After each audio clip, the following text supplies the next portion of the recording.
Hoy vamos a tocar una enfermedad que no solo está presente a nivel global, sino que se considera como una de las más importantes por sus grandes consecuencias económicas que hay en el sector avícola. Hoy nos convoca la enfermedad de Gumboro, conocida también como enfermedad de la bursitis infecciosa aviar. Para hablar de esta enfermedad, estamos con el médico veterinario Francisco Moreno, Technical Service de Argentina, y también la médico veterinaria Michelle Woodward, Global Product Manager de IPRA, especializada en las vacunas de Gumboro.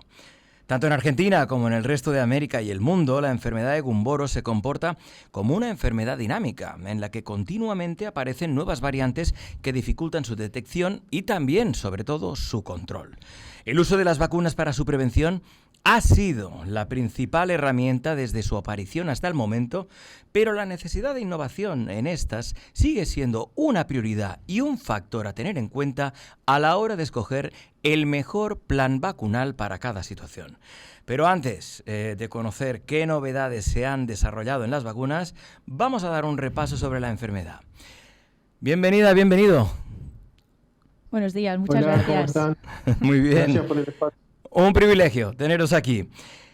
Comenzamos, Francisco, contigo. ¿Qué es la enfermedad de Gumboro? Muy bien. La enfermedad de Gumboro es una enfermedad causada por un virus muy contagioso que afecta principalmente a las aves jóvenes. Y esto es debido a que tiene tropismo, decimos que tiene tropismo sobre células y tejidos del sistema inmunitario, especialmente lo que sería la bolsa de Fabricio, causando diversos cuadros de inmunosupresión, lo que va a terminar en grandes pérdidas económicas. Y es por esto, ¿no es cierto?, que se ha convertido en uno de los desafíos más grandes para la industria avícola actualmente. Sin lugar a dudas. Y a nivel de campo, ¿qué signos observamos que nos pueden hacer sospechar de una infección de Gumboro? Bueno, lamentablemente es uno de los puntos críticos de la enfermedad, porque no solo se presenta con un gran abanico de signos clínicos, sino que además los comparte con muchas otras afecciones, ¿no? Podemos hablar de depresión, las plumas erizadas, postración, anorexia, etcétera, ¿no? Y no solo esto, sino que además se está viendo cada vez en más países que se está presentando bajo un cuadro subclínico, el cual aún lo hace más peligroso porque puede pasar más desapercibida. Pero en general podemos decir que debemos incluir la enfermedad en el diagnóstico diferencial cuando nos encontramos en una evaluación post-mortem, como hemorragias en el músculo, en el proventrículo, incluso esplenomegalia, y evidentemente si encontramos cambios en la bolsa de Fabricio, que es el órgano diana del virus, donde va a replicarse. Podemos ver cambios de aspecto, de tamaño, etcétera. Pero bueno, en general, puesto que hay tanta variedad de signos, incluso podemos no ver ninguno si es de tema subclínico, lo que hay que hacer es apoyarnos mediante técnicas de laboratorio. Claro, la clave entiendo también que pasa por un diagnóstico preciso y concreto, ¿no? ¿Qué técnicas recomendaríais, Francisco, que se puedan realizar para confirmar una infección con virus en el campo?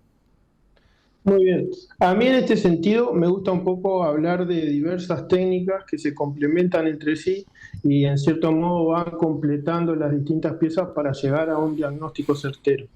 Por un lado, te puedo mencionar a la serología, que esta técnica, si bien es una de las técnicas más rápidas y más económicas para realizar, por ahí no nos deja diferenciar bien lo que sería una cepa vacunal de una cepa de campo. También existen técnicas como la histopatología, realizada sobre el tejido de la bolsa de Fabricio, que a través de ello podemos observar los distintos grados de lesión que pueda llegar a tener una cepa. O también creo que el diagnóstico más preciso y lo que hoy en día nos da la certeza de la presencia o ausencia de la enfermedad es el diagnóstico molecular por PCR. Este diagnóstico se realiza sobre la bolsa de Fabricio y en caso de ser positivo, a partir de allí se realiza lo que se llama una secuenciación para llegar a conocer exactamente a la cepa actuante sobre nuestros animales. A partir de aquí, esto nos permite diferenciar lo que sería una cepa vacunal de una cepa de campo. También podemos diferenciar cepas variantes, cepas muy virulentas. Podemos conocer realmente la cepa que está actuando sobre nuestra explotación. Ahora, aprovechando lo que estás diciendo, ¿cómo se explica que haya tantas cepas y tantas formas del virus? Vale, esto se explica básicamente porque el virus Gumboro se compone de 2 segmentos de RNA, de ahí viene su nombre de virnavirus, ¿vale? Y eso le da una gran capacidad para mutar y evolucionar a diferentes cepas. El mecanismo de evolución más común sería el que se llama deriva genética, o más conocido como mutación, que principalmente ocurre en una proteína que se llama VP2, que está en la cápside, que justo esta proteína es la que va a hacer crear anticuerpos a los pollitos cuando entran en contacto, ¿no? Entonces, una variación en esta proteína, aunque sea muy pequeña, muy pocos aminoácidos, va a hacer que quizás los anticuerpos que han generado los pollitos mediante una vacuna no encajen bien ahora con la proteína nueva que se ha generado con esta mutación. Por eso se están viendo estas faltas de eficacia en algunas vacunas en algunos países. Claro, ¿esto explicaría la situación actual en Europa? Precisamente lo que está pasando en Europa es otro mecanismo de evolución que se llama de reordenación genética, o más comúnmente la palabra en inglés de reassortment, en el que estos 2 segmentos que comentaba que tiene de RNA el virus, entre 2 virus diferentes a veces se lo intercambian completamente. Yo te paso mi segmento A cambio de tu segmento A. Y ahora estamos viendo en Europa que hay esta circulación de virus que cuando lo analizamos vemos que es muy virulento, pero a nivel de campo está causando cuadros subclínicos y esto no cuadra del todo. Y cuando se ha analizado bien, mediante PCR y secuenciación, como decía nuestro compañero Francisco, se ha visto que el segmento A es de una muy virulenta, pero el segmento B ha sido de un virus clásico. Y eso es lo que le ha hecho bajar ese grado de virulencia y esos casos subclínicos. Entonces hay muchos mecanismos de evolución y por eso están habiendo muchos diferentes aparición de nuevas cepas y parece que cada vez tenemos que ampliar las técnicas de diagnóstico. Por ejemplo, esta que comentaba, no solo analizar la VP2, sino ahora también se propone la VP1 que está en el otro segmento para realmente conocer qué tipo de cepa está circulando en tu zona, su comportamiento y establecer las medidas más adecuadas para combatirla. Francisco, como responsable del Servicio Técnico de Argentina, ¿tenemos información sobre qué tipo de cepas están circulando por la zona? Sí, de hecho, déjame comentarte que para mí es fundamental conocer por ahí las distintas cepas que actúan en cada zona para poder de esa manera construir una estrategia de prevención correcta. En Argentina, en los diversos trabajos de prevalencia que hemos realizado, circula muy fuertemente una cepa de genogrupo 2, afectando aproximadamente el 68% de las cepas muestreadas. Esto se traduce, ¿no es cierto?, en malos desempeños productivos y te podría decir también que podemos encontrarla ya a partir del día 19 de edad, lo que se condice con los estudios que denotan que las cepas variantes son muy precoces, ¿no es cierto? No, está clarísimo, porque además frente a esta situación de circulación de nuevas cepas de Gumboro, tendríamos que pensar en cuáles son los objetivos clave que debemos marcarnos para poder hacerles frente. Claro, por un lado, no debemos olvidarnos del papel importante que tienen los anticuerpos maternales en los pollitos. Esta será la primera protección que van a recibir por parte de las reproductoras y es muy importante porque les van a dar esta protección las primeras semanas de vida en el cual los pollitos aún no son maduros suficientes como para recibir una dosis vacunal. Entonces, cuando estos anticuerpos maternales empiezan a descender, es importante que no lleguen a un nivel muy bajo antes de que mi vacuna empiece a hacer efecto. ¿Por qué? Esto le va a dar una oportunidad a que un virus circulante que esté ya presente en la granja, por ejemplo, le dé una vía de entrada a infectar al pollito antes de que mi vacuna empiece a replicarse, ¿no? Entonces es importante esta protección temprana por parte de las vacunas en cuanto los anticuerpos maternales empiecen a descender, ¿no? Entonces, respondiendo la pregunta, primero, anticuerpos maternales son muy importantes. Luego queremos una vacuna que dé esta protección temprana para evitar la entrada de un virus circulante, porque cuando entra el virus vacunal va a bloquear la entrada del virus campo. Pero por el otro lado, importante usar una vacuna que cuando se replique en la bolsa esta no, sea segura, es decir, que no provoque daños muy importantes en el órgano, aunque sea un virus vacunal, porque si daña mucho la bolsa puede dar problemas de inmunosupresión y todos los problemas que esto acompaña. Francisco, para la enfermedad de Gumboro, la vacunación con vacunas vivas puede generar protección por exclusión competitiva. ¿Nos puedes dar más detalles sobre esta y también sobre cómo podemos generarla?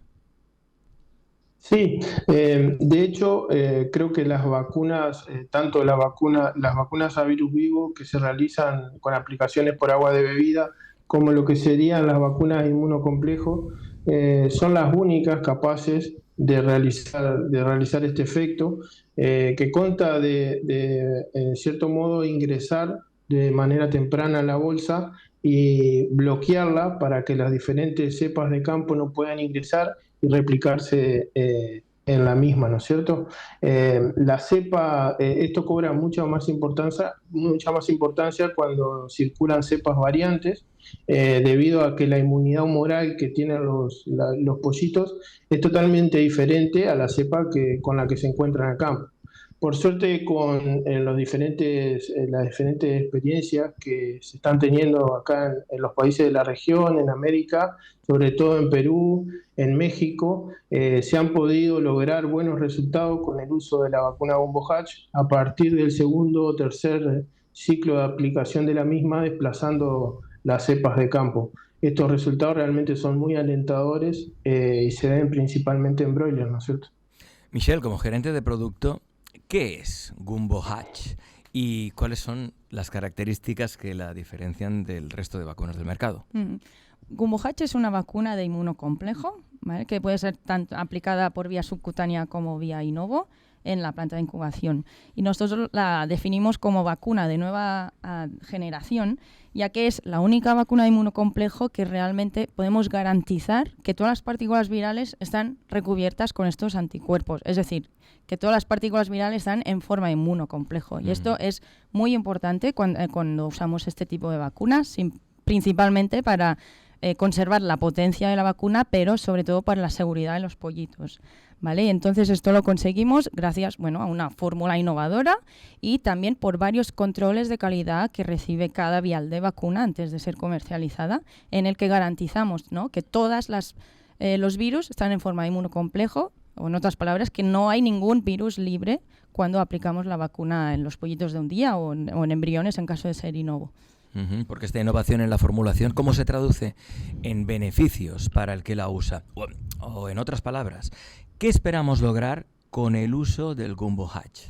Vale, por un lado, conseguimos esta protección temprana que comentábamos antes, temprana en el momento en que perdemos los anticuerpos maternales, ¿vale? Y esto es debido a que tiene la cepa, que es única de IPRA, tiene un alto título de corte frente a los anticuerpos maternales y es lo que estamos viendo en campo cuando lo aplicamos, ¿no? Una protección rápida, temprana, cuando los anticuerpos maternales ya descienden.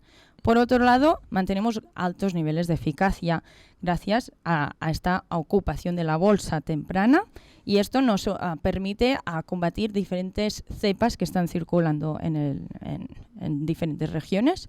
Y por otro lado, y muy importante en este tipo de vacunas, conseguimos mantener esa alta seguridad cuando la aplicamos en los pollitos. Incluso puede ser aplicada cuando tenemos anticuerpos maternales muy bajitos, que esto nos puede pasar en algunos lotes que tengan anticuerpos maternales bajitos. Aún así puede ser aplicada, ¿vale? No hay ningún rango por el cual debajo puede ser peligroso o no recomendable de usar. Podemos usarla, no importa el nivel. Y otra garantía de esta seguridad ha sido que principalmente ahora la EMA, la Agencia Europea del Medicamento, nos acaba de registrar la vacuna Gumbo Hatch también para ponedoras, ¿vale? O sea, tenemos la misma vacuna para broilers, para pollos, como para ponedoras. Y esto es otra garantía de esa gran seguridad que hemos podido demostrarles mediante la nueva formulación, mediante diferentes pruebas que nos pedían, y ahora ya puede también ser aplicada para ambos. Y bueno, todo esto al final se traduce en que tenemos una mejora de estatus sanitario y consecuentemente pues una mejora en los parámetros productivos, en el rendimiento de las aves. Sin lugar a dudas. Para terminar ya casi, Francisco, ¿nos puedes explicar qué servicios ofrecéis al cliente para apoyarles con la prevención y control de esta enfermedad que sin duda es importantísima? Sí, mira, desde IPRA tenemos diversas herramientas para optimizar y trabajar junto al cliente para que de este modo logren el máximo en su rendimiento, en sus explotaciones. Tenemos desde lo que son las vacunas, desde lo que son el desarrollo de vacunas muy innovadoras, como la que estaba mencionando Michelle anteriormente, y los diversos tipos de servicios que tenemos para ofrecerle al cliente. Hay dentro del equipo personas especializadas en lo que son seguimientos y diagnósticos a campo. Tenemos también el departamento de diagnos, a partir del cual se pueden hacer diversas técnicas diagnósticas de las que hablamos anteriormente, como serología o PCR. Realmente es integral las herramientas o el seguimiento que le podemos brindar al cliente, desde lo que es una planta de incubación hasta directamente la granja, ¿no es cierto? Pero cuéntanos un poquito más, ¿de qué se trata este servicio de evaluación vacunal? Bien, como te mencionaba, el servicio realmente es integral, va desde lo que sería la planta de incubación, para lo cual nosotros tenemos un programa denominado Global Hatchery Health Program. Es un sistema de auditorías, el cual audita desde lo que son aspectos como la preparación o la inoculación de una vacuna hasta la calidad del pollito bebé. Esto nos permite a diario trabajar codo a codo con la gente de la planta para poder diagnosticar o para poder resolver y de esta manera producir mejoras dentro de la planta. También en lo que es el seguimiento a campo y en los parámetros productivos nos apoyamos mucho en el departamento de IPRASTAT, que es un departamento especializado en datos, el cual nos puede dar hasta, por ejemplo, lo que sería un retorno de inversión con los distintos planes vacunales. Y también, no menos importante, me parece un punto muy importante, son los especialistas que tenemos en los diversos dispositivos de vacunación. IPRA se está especializando mucho en este aspecto. Tiene las vacunadoras subcutáneas que se denominan, son las IPRASECT, que nos permiten realizar una trazabilidad completa de la vacuna, o sea, conocer el caminito completo que realiza la vacuna, como también el desarrollo, junto con la empresa Parriform, de una vacunadora Innovo de última generación, la vacunadora SmartVac, que presenta diversos beneficios, como son un correcto sitio de inoculación. Podemos asegurar una inoculación en líquido amniótico, que esto es muy importante, y también va de la mano, ¿no es cierto?, con lo que sería el bienestar animal. Pues muchas gracias a ambos por compartir vuestra experiencia con el control y prevención frente a las continuas nuevas cepas circulantes del virus de Gumboro. Muchas gracias, ha sido un placer. Muchas gracias, un placer. Como resumen, podemos remarcar que la enfermedad de Gumboro es una enfermedad altamente prevalente y que tiene una gran capacidad de evolución, lo que dificulta su control. Dicho control debe basarse en el uso de vacunas que sean eficaces a estos nuevos virus, que protejan a los pollitos tan pronto disminuyan los anticuerpos maternales y que a su vez no comprometan el estado sanitario ni causen inmunosupresión. Además, es muy importante contar con el apoyo del equipo técnico para realizar un seguimiento del rendimiento vacunal desde la incubadora hasta a nivel de campo, para confirmar que la cepa que circula en la granja y protege a los pollitos se trata de la cepa de la vacuna administrada y, en caso de tener un virus campo presente, que la cepa vacunal sea capaz de desplazarlo rápida y eficazmente.